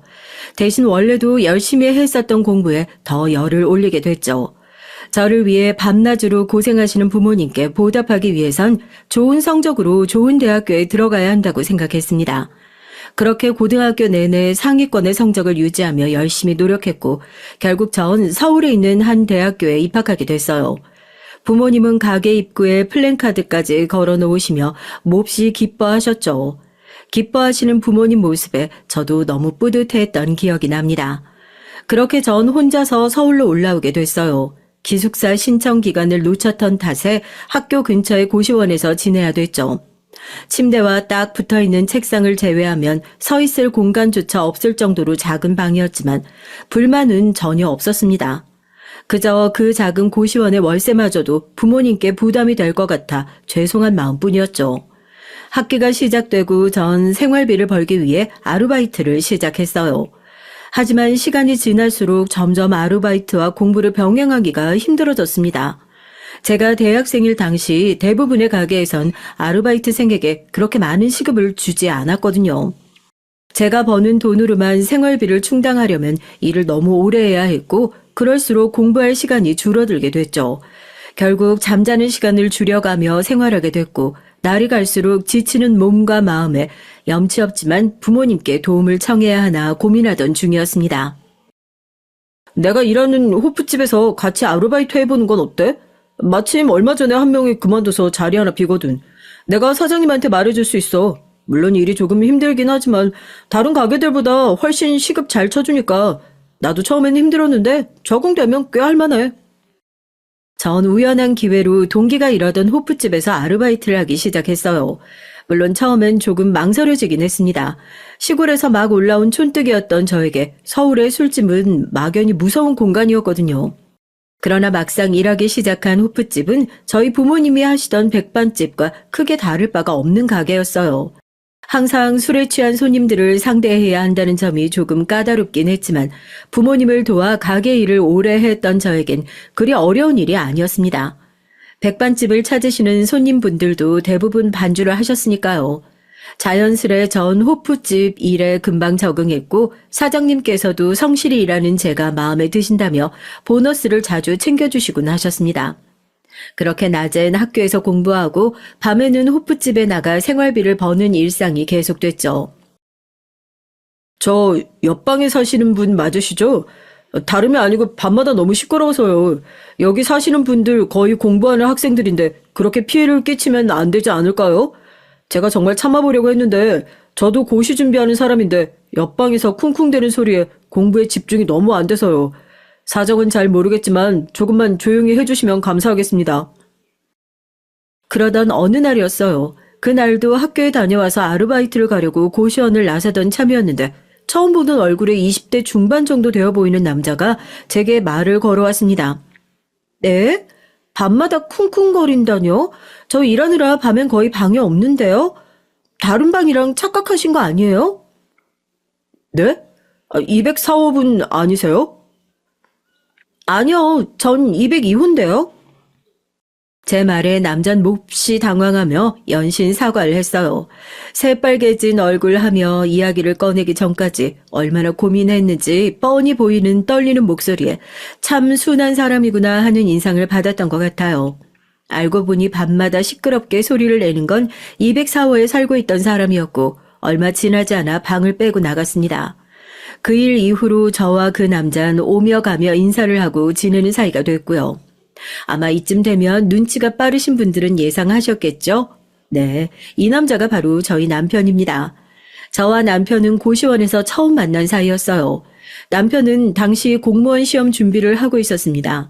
남편은 서울에 본가가 있는 사람이었지만 집에서는 공부에 집중하기 어려운 환경이라 혼자 나와서 살고 있다고 했어요. 그때까지만 해도 남편의 자세한 집안 사정을 알지는 못했어요. 더 이상 말하고 싶지 않아 하는 것 같아 꼬치꼬치 캐묻지도 않았고요. 저희 어머니께서 보내주신 반찬을 나눠 먹기도 하고 호프집 일이 끝나고 밤늦게 돌아오는 절 남편이 데리러 와주기도 하면서 저희 둘은 점점 가까워졌습니다. 그렇게 저와 남편은 자연스레 연인 사이가 됐지만 교제를 시작했다고 해서 교제 이전과 생활이 크게 달라지진 않았어요. 그도 그럴 것이 남편은 한창 공부에 집중해야 하는 고시생이었고 전 학교 생활과 아르바이트를 병행하느라 언제나 바빴거든요. 결국 저희의 데이트는 대부분 서로가 여유 있을 때 주로 빈 짜투리 시간에 짧게 이루어졌습니다. 비싼 레스토랑에 가거나 기념일에 좋은 선물을 주고받진 못했어도 나름대로 행복한 연애였어요. 남편은 천성이 다정하고 순한 사람이었고 만나는 내내 제게 한 번도 언성을 높인 적이 없었습니다. 화나거나 섭섭한 일이 있어도 언제나 좋은 말로 표현할 줄 아는 사람이었죠.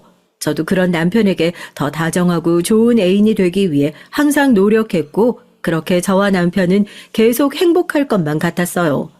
그러나 남편이 1차 시험에 합격한 후 저희의 관계는 삐걱거리기 시작했습니다. 나 아무래도 공부하는 시간을 좀 더 늘려야 할 것 같아. 2차 시험 준비하려면 생각보다 준비할 것들이 더 많더라고. 너도 일 때문에 바쁘기도 하고 한동안 연락을 좀 줄여보는 건 어떨까? 지금도 그렇게 자주 만나는 편은 아니잖아. 기껏해야 밤마다 오빠가 나 데리러 와주는 거나 고시원 앞에서 간단하게 식사하는 게 단데. 그게 그렇게 오빠한테 방해가 되는 거야? 남편은 저와의 연애보다 남은 시험에 조금 더 집중하고 싶어 했고 전 그런 남편이 못내 섭섭했어요. 지금 와서 돌이켜보면 남편은 인생에서 가장 중요한 도전을 하고 있는 시기였고 저 또한 마냥 여유가 있기보단 여러 일들로 바쁜 시기를 보내고 있었으니 남편 말대로 서로의 입장을 이해하며 조금 더 유하게 넘길 수 있는 문제였던 것 같네요. 그렇지만 당시 어렸던 전 처음 겪었던 연인 사이의 문제를 어른스럽게 넘기지 못했습니다. 저와 남편은 그 이후로 같은 문제로 매번 다투게 됐고 남편이 남은 시험마저 합격하며 고시원을 떠나게 된 후로 사이가 더욱 소원해졌어요.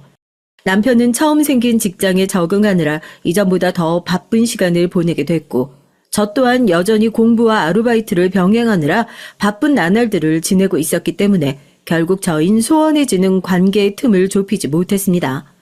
그렇게 남편과 전 자연스레 점점 멀어지다가 자연스레 헤어지게 됐죠. 남편과의 교제가 끝났다고 해서 마냥 슬퍼하고만 있을 수는 없었어요.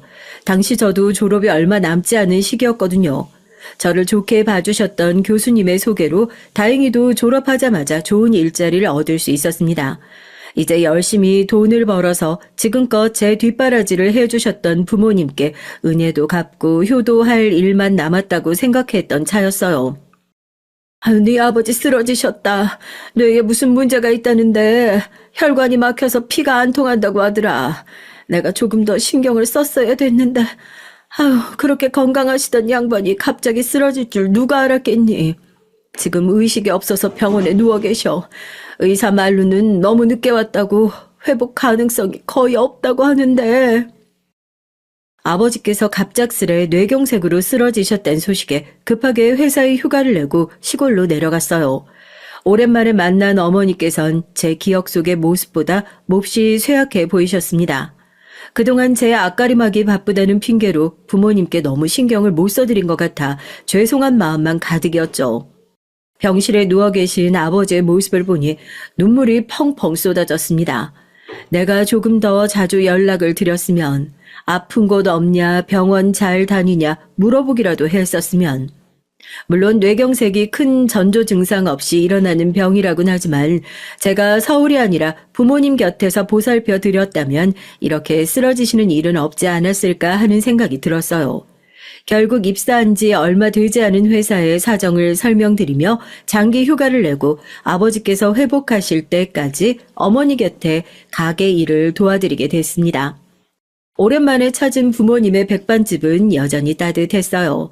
가게 곳곳에 가득한 제 어린 시절이 떠올라 그동안 서울 생활을 하며 지쳤던 심신이 치유되는 기분이었죠. 그렇게 한동안 어머니와 함께 백반집을 운영하며 시간을 보냈습니다. 그러면서도 아침 저녁으로 아버지의 병실을 드나들며 혹시나 오늘은 눈을 뜨지 않을까, 차도가 조금이라도 있지 않을까 간절한 마음으로 기도를 했어요. 그렇게 아버지께선 결국 눈을 뜨지 못하고 돌아가셨습니다. 너무나 갑작스러운 이별에 어머니께서도 큰 충격을 받으셨는지 얼마 지나지 않아 몸져 누우셨고요. 어머니마저 잃게 될까 두려웠던 전 밤낮으로 온 마음을 다해 어머니를 간호했습니다. 그렇게 당초 예상했던 것보다 더 긴 시간이 흘렀고 결국 전 휴가를 냈던 회사를 퇴사했어요. 교수님의 소개로 들어갔던 회사였기에 사장님께는 제 사정을 이해해 주시고 장기 휴가를 쓸 수 있도록 배려해 주셨지만 더 이상 휴가가 길어졌다간 교수님께도 회사에게도 너무 큰 폐를 끼치게 된 것 같다고 생각했어요. 무엇보다 아버지를 갑작스레 잃은 후 어머니를 혼자 시골에 두고 서울로 돌아가고 싶지 않았습니다. 노쇠하신 어머니 곁에서 제가 어머니를 간호하며 백반집 일을 돕고 싶었죠. 어머님과 백반집 모두 제게는 아주 소중한 존재였으니까요. 그러나 퇴사 소식과 제 결심을 전해 들으신 어머니께선 노발대발하시며 언성을 높이셨습니다. 배울 만큼 배운 애가 무슨 장사를 하겠다고 그래?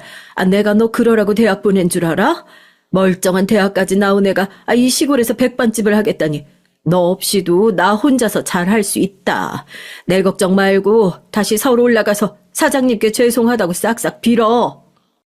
아니요. 저 서울 다시 안 갈 거예요. 어머니 곁에서 어머니 간호하며 백반집 장사할 거예요.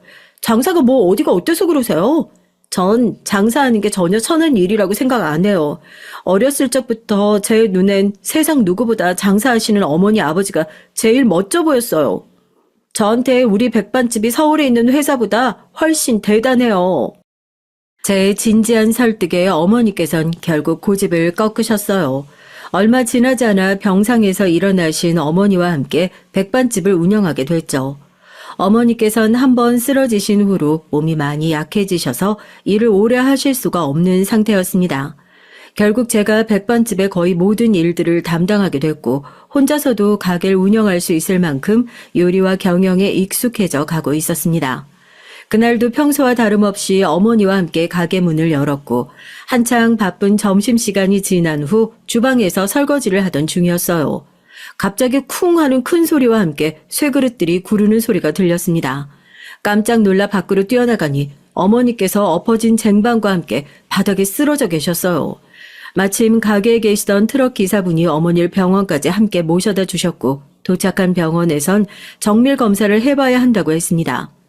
그즘 어머니께선 숨쉬기가 어렵다는 말을 자주 하셨고 동네 병원을 찾아가 봤지만 감기 기운이 있어 그러신 것뿐이라며 단순한 약을 처방해 줬어요.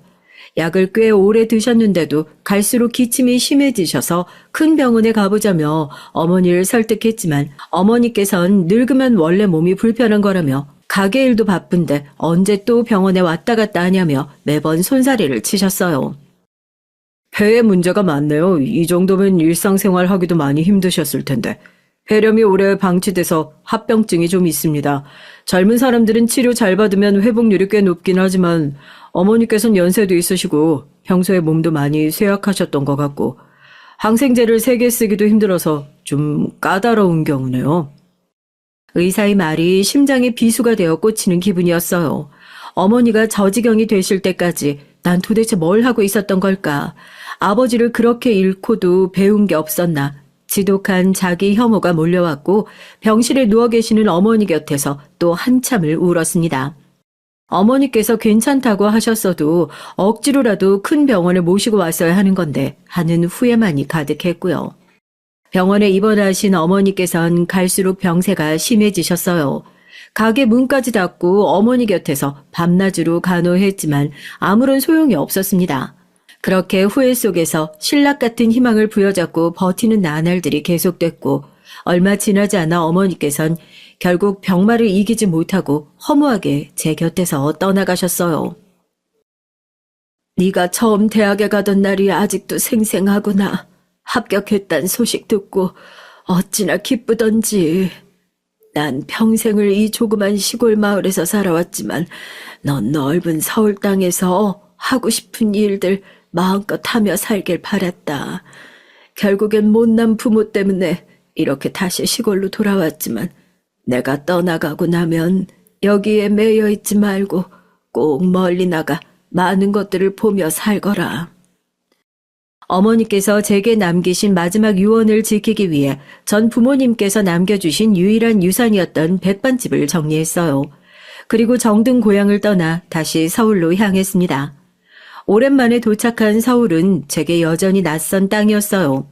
당시 전 신입과는 거리가 멀어진 나이에 그나마 가지고 있는 경력이라곤 작은 회사에서 잠깐 일했던 것이 전부였기에 일자리 찾기가 녹록지 않았습니다. 작은 단칸방을 구해 구직 활동을 하던 전 결국 얼마 지나지 않아 다닐 만한 회사를 찾는 일을 포기했어요. 대신 전 서울 땅에서 장사를 해보기로 했습니다. 당시 제게 다른 어떤 일들보다도 가장 자신 있는 일이 바로 장사였거든요.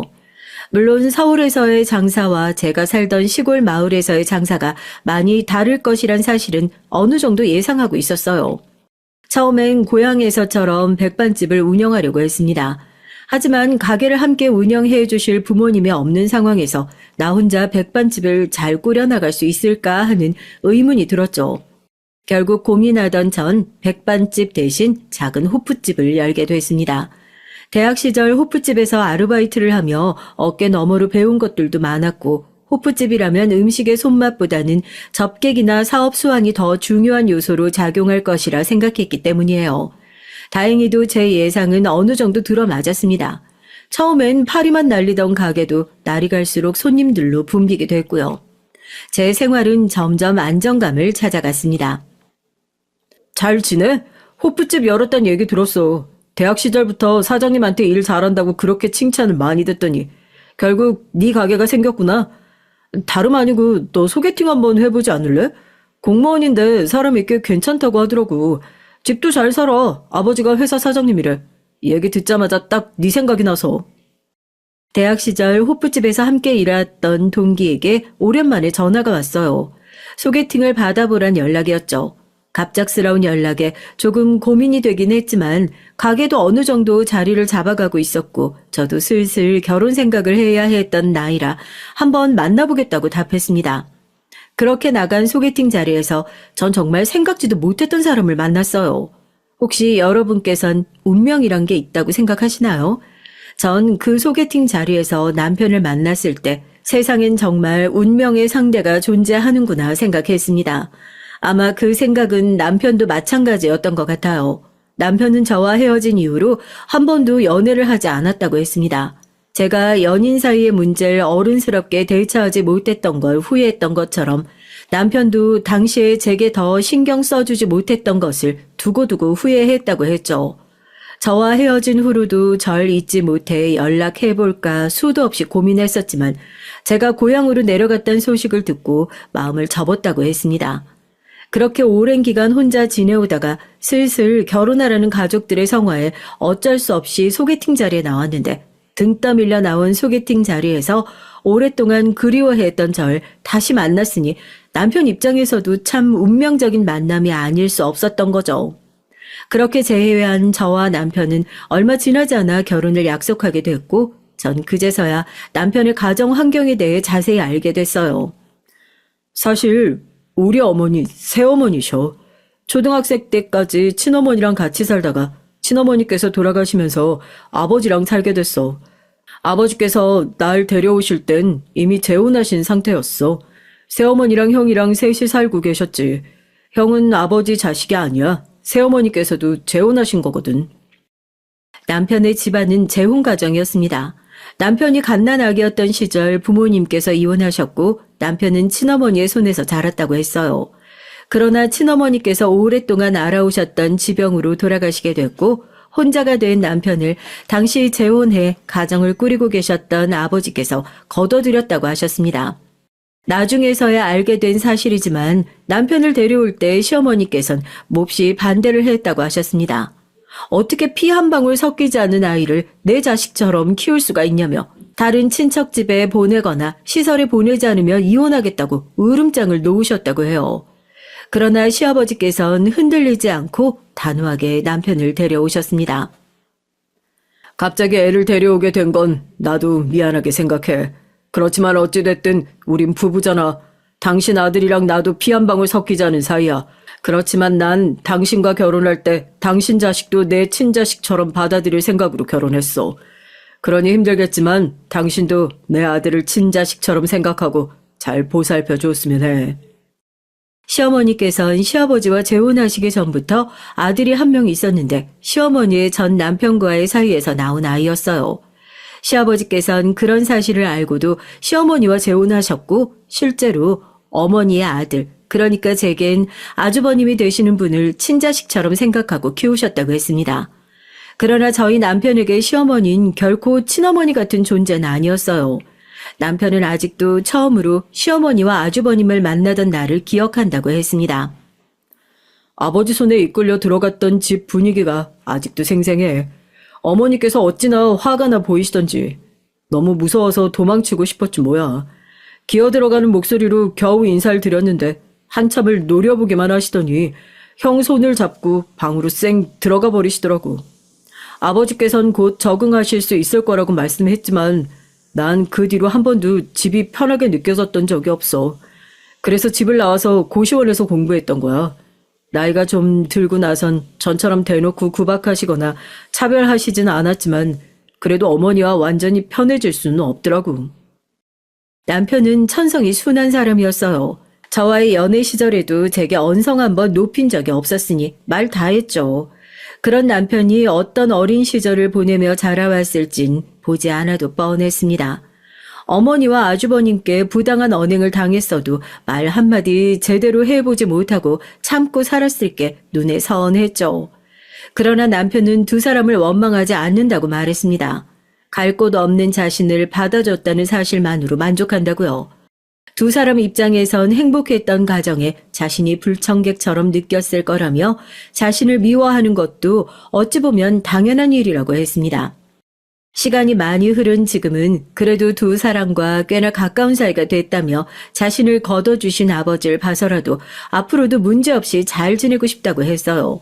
솔직히 전 그런 남편을 보며 조금 답답하기도 하고 억울한 마음도 들었지만 당사자가 원하지 않는 참견을 하고 싶지 않았기에 남편을 따라 두 사람과 잘 지내보기로 마음먹었습니다. 아직 형도 결혼을 안 했는데 동생이 먼저 결혼을 하겠다니 무슨 이런 도덕 없는 경우가 다 있을까. 게다가 결혼하겠다고 데리고 내가 겨우 술집이나 하는 여자라니. 아이고 참, 너도 어쩜 이렇게 여자 보는 눈이 없니? 어렸을 적부터 공부만 하더니 이렇게 세상 물정을 몰라서야. 당신 처음 만나는 애한테 못하는 말이 없어. 아가, 저 사람이 원래 말을 좀 함부로 한다. 신경 쓰지 말아라. 그래서 결혼 날짜는 언제쯤 생각하고 있다고? 처음 인사드리러 간 자리에서 시어머니께서는 대놓고 절 마음에 들어하지 않으셨어요. 어느 정도는 예상했던 일이라 그렇게 큰 충격은 없었지만 술집이나 하는 여자라느니 못 빼어먹은 집안 출신이라는 등의 말씀이 썩 듣기 좋은 얘기는 아니었습니다. 제가 실제로 호프집을 운영하고 있긴 했지만 시어머니의 말씀처럼 행실이 똑바르지 않거나 예의 없는 집안에서 자라난 건 아니었으니까요. 저희 부모님께선 비록 많이 배우신 분들은 아니었지만 누구보다도 인간적으로 존경할 만한 분들이셨습니다. 넉넉한 형편이 아니었음에도 노숙자 분들이나 사정이 어려우신 분들께 무상으로 식사를 제공하곤 하셨죠. 그래도 전 그 자리에서 큰 소리로 시어머니 말씀에 반박하진 않았어요. 옆에 앉아 눈치를 보고 있는 남편을 생각해서라도 시어머니와 문제없이 지내고 싶었으니까요.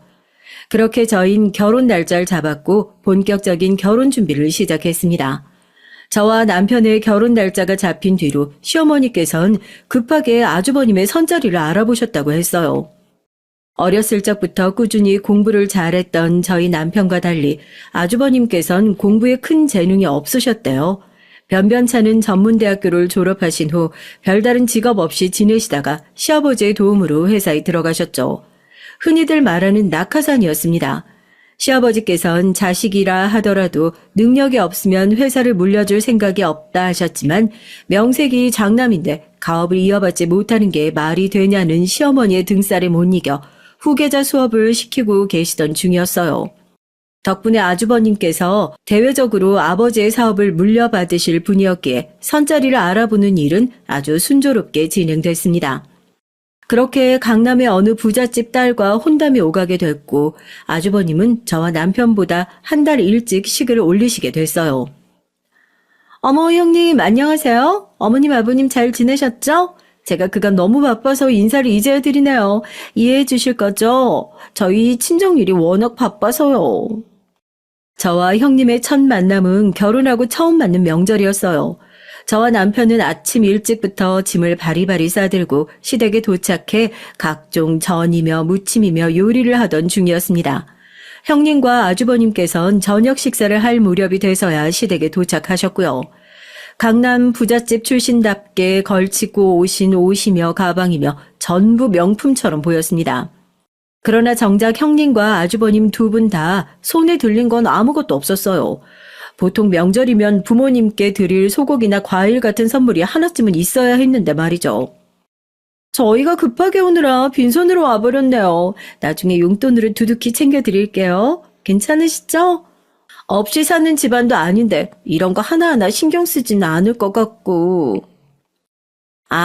그럼 우리 예쁜 새아가가 직접 와줬는데 선물이 뭐가 필요하겠니? 먼 길 오느라 고생 많았다. 곧 저녁 식사 다 되니까 앉아서 기다려라. 예, 뭐하니? 얼른 상 차려내오지 않고. 급하게 오셨다는 말씀과는 다르게 형님께선 상당히 늦은 시간에 도착하셨지만 시어머니께선 그런 건 전혀 신경 쓰지 않는 듯 보였습니다. 가난한 집안 출신의 술집을 운영하는 저와는 다르게 강남에 빌딩 몇 채가 있다는 부잣집 출신 형님이 얼마나 예뻐 보이셨을까요? 시어머니께선 며느리가 아니라 거의 상전을 모시듯이 형님을 대하셨어요. 얼마 지나지 않아 형님께서 임신을 하신 뒤론 그 정도가 더욱 심해졌고요. 그럴수록 저를 향한 시어머니의 이유 없는 구박과 비교도 심해져만 갔죠. 그럴 때마다 전 남편을 생각하며 억울한 마음을 꾹 눌러내렸습니다. 남편이 그동안 받아왔을 핍박과 서러움에 비하면 이건 아무것도 아니다. 남편이 애써 유지하고 있는 평화로운 가족관계를 내가 깨트릴 수는 없다 하는 생각들을 되뇌면서요. 그렇게 시간이 흘러 형님은 아들을 낳으셨고 그렇지 않아도 부잣집 딸이라 떵떵거리던 형님의 기센 하늘을 찌를 듯 했습니다. 저와 남편도 아이를 갖기 위해 부지런히 노력했지만 좋은 소식은 도통 찾아오질 않았죠. 동서, 아직도 소식 없다며? 도련님하고 혹시 무슨 문제 있는 거 아니지? 농담이야, 농담. 왜 그렇게 정색을 하고 그래? 내가 윗사람으로서 걱정돼서 하는 말이지. 나쁜 뜻으로 하는 말이겠어? 하여간 술집 장사를 오래 해서 그런지 기본적인 예의도 없다니까. 적어도 위아를 구분할 줄은 알아야 할 거 아니야. 가족 행사 등으로 형님과 마주칠 때마다 형님은 언제나 자식 얘기와 술집 얘기를 들먹이시며 시비 아닌 시비를 걸어오곤 하셨어요. 그럴 때마다 제 속은 바싹 타들어갔지만 제 옆에서 시부모님의 눈치를 보느라 바쁜 남편을 생각하며 참아 넘겼죠. 그렇게 형님의 아들은 초등학생이 됐고 여전히 저와 남편 사이엔 자식이 생기지 않았습니다. 난임 전문 병원을 다녀보기도 했지만 몇 번의 시험관 시술을 모두 실패한 후 남편과 전 마음을 접고 자연스럽게 찾아올 아이를 기다리기로 했어요. 대놓고 말씀은 하지 않으셨지만 내내 둘째 손주를 기대하셨던 시아버지께서도 실망이 크신 눈치였습니다. 아버지께는 조금 죄송하지만 솔직히 말해서 난 자식 없이 우리 둘만으로도 충분하다고 생각해. 물론 너랑 나를 닮은 아이가 생긴다면 정말 행복하게 하겠지. 그렇지만 아이가 없다고 해서 인생이 무조건 불행해지는 건 아니잖아. 그러니까 우리 너무 죄책감이나 부담감 가지지 말고 지내보자. 자연스레 찾아올 아이를 기다려보기로 해놓고서도 시험관까지 모두 실패한 마당에 정말 자연 임신이 될까, 더 나이가 들기 전에 할 수 있는 모든 방법을 동원해서 노력해봐야 하는 게 아닌가 전전긍긍하던 제게 남편이 등을 토닥여주며 했던 말이었어요. 남편의 말에 눈물이 정말 펑펑 나더군요. 저도 모르게 그동안 빨리 아이를 가져야 한다는 부담감에 짓눌려 있었던 것 같았습니다. 그 뒤론 남편의 말대로 부담감과 죄책감에서 벗어나 편한 마음으로 지내기 시작했죠. 임신에 관한 스트레스가 사라지니 자연스레 가게에도 이전보다 더 신경을 많이 기울이게 됐고요. 가게는 점점 더 손님으로 붐비게 됐고 증축 공사를 2번이나 하며 근방에서 가장 규모가 큰 호프집이 됐습니다. 덕분에 다달이 벌어들이는 수입 또한 배로 늘어났고요. 여유가 생기니 자연스레 시부모님께 챙겨드리는 용돈의 액수도 늘리게 됐습니다. 그렇지 않아도 잘 사는 형님네는 시부모님께 용돈을 두둑히 챙겨드리고 계실 테니 괜히 비교당하기 싫은 마음도 있었고요. 용돈을 갑자기 그렇게나 많이 드리겠다고? 저번에 아버지 말씀 들어보니까 형네는 우리보다 더 액수가 적은 것 같던데 굳이 비슷하게 맞추진 않더라도 올릴 필요는 없지 않을까?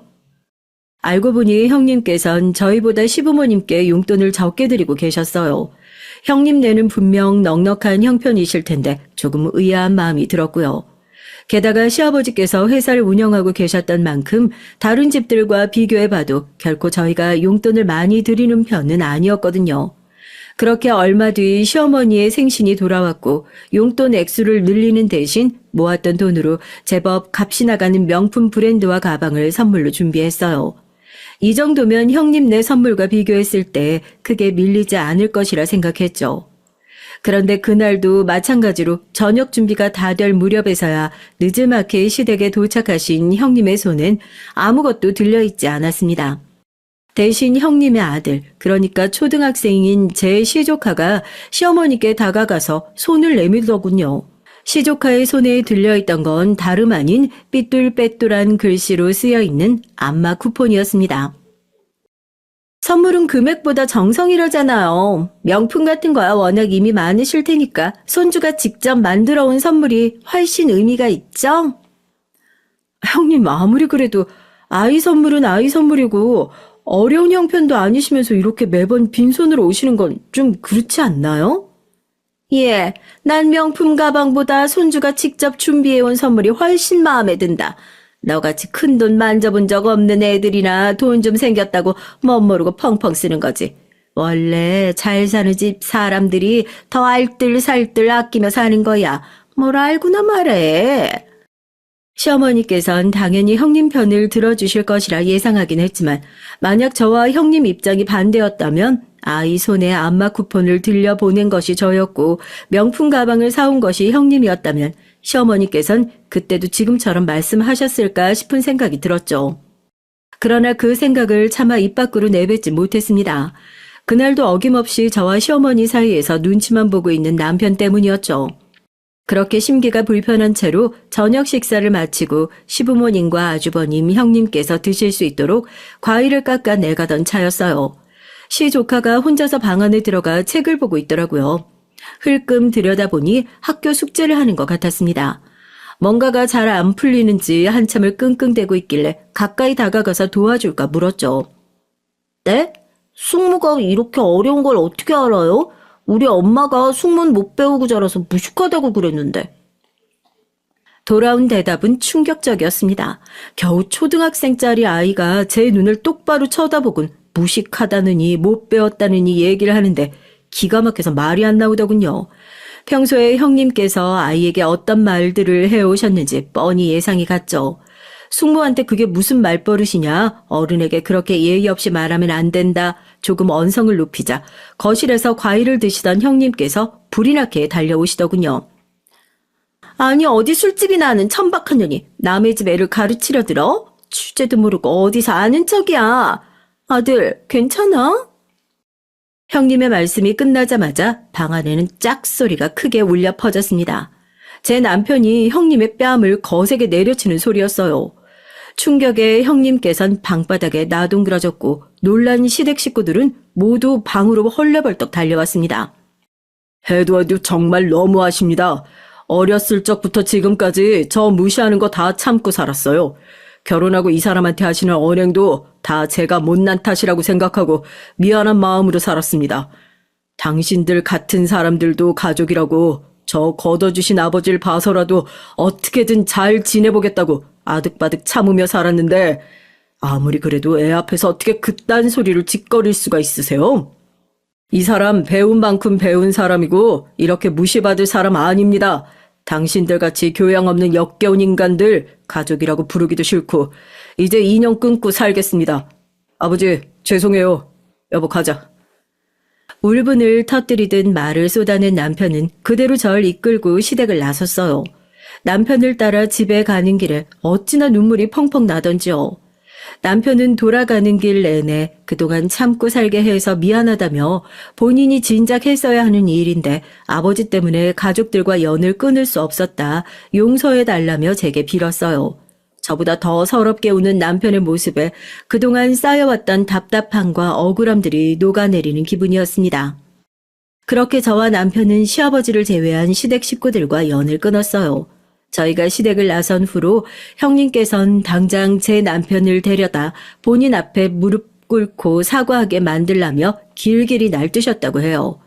그렇지 않으면 당장 이혼하겠다는 형님의 말씀에 지금껏 참고 계셨던 시아버지께서도 결국 호통을 치셨대요. 조용히 해라. 너 돈 좀 있는 집안 출신이라고 행동 함부로 하는 것도 이제 지긋지긋하다. 그동안 둘째 내외 고생하는 거 뻔히 보였는데도 손주 생각에 눈 감고 넘어가 줬지만 더 이상 집안이 이렇게 돌아가는 꼴은 못 보겠다. 당장 둘째네 쫓아가서 사과하든지 그게 싫으면 이혼해. 이 애가 뭘 잘못했다고 그래요. 틀린 말한 거 하나 없구만. 아가, 괜찮니? 당신도 당신 아들 데리고 같이 가서 사과해. 그리고 너 후계자 수업 받는다고 당연히 회사 물려받을 줄 아나 본데 난 너같이 무능력하고 인성마저 글러먹은 놈한텐 도저히 회사 못 물려주겠다. 가서 동생한테 사과하고 용서를 받든가 아니면 알아서 네 살 길 찾아. 아이고, 이제 회사까지 들먹이고 협박을 해요. 그깟 회사 사장 되면 돈은 뭐 얼마나 벌면 번다고. 치사하고 더러워서. 저도 안 받아요. 우리 며느리 집안이 얼마나 잘 사는데. 우리도 아쉬울 거 하나 없네요.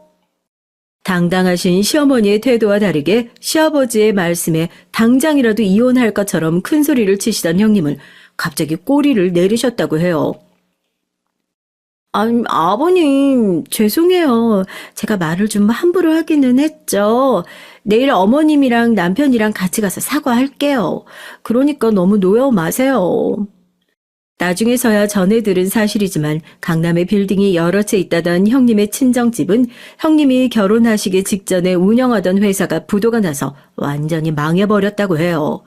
주변엔 집안이 풍비박산 났단 사실을 숨긴 채 급하게 선자를 알아봤고 저와 남편의 결혼식보다 일찍 결혼을 하기 위해 서둘러 결혼 상대를 찾고 있던 저희 아주버님과 타이밍이 딱 들어맞았던 거죠. 강남의 빌딩은커녕 부도로 인해 생겨난 친정집의 빚더미에 시달리던 형님께선 당연히 시부모님께 챙겨드릴 용돈이며 선물을 살 여유가 없으셨던 것이었습니다. 사실을 알게 되신 시어머니께선 뒷목을 잡고 쓰러지셨고 아주버님께선 발등에 불이 떨어져 열심히 일을 하고 계시다곤 하는데 시아버지께선 그마저도 성에 안 차시는지 항상 저희 남편에게 공무원 일을 그만두고 회사를 물려받는 건 어떠냐 설득하십니다. 남편은 더 이상 시댁 식구들과 얽히고 싶지 않다며 딱 잘라 거절하지만요. 동서, 가게 일 많이 바빠? 내가 설거지라도 좀 도와줄까? 일 많이 피곤할 텐데 먹으라고 홍삼 좀 사왔어. 내가 그동안 너무했지. 아가, 어쩜 이렇게 커다랗고 멋진 가게를 혼자서 다 운영을 하니? 대단하다. 그동안 고생 많았지? 내가 뭐 도와줄 건 없니? 형님과 시어머니께선 그 뒤로 틈만 나면 저희 가게에 찾아와 설거지며 청소며 가게 일을 도울 테니 시아버지께 말 좀 잘해달라 부탁을 하셨어요. 그러나 전 매번 단호하게 거절하며 두 분을 쫓아냈습니다. 제가 열심히 일거는 터전에 발조차 들이게 하고 싶지 않았거든요. 시댁 식구들과 연을 끄는 저희 부부에겐 또 다른 선물도 찾아왔습니다. 바로 결혼 후 아주 오랜 기간 기다려온 아기 천사였죠.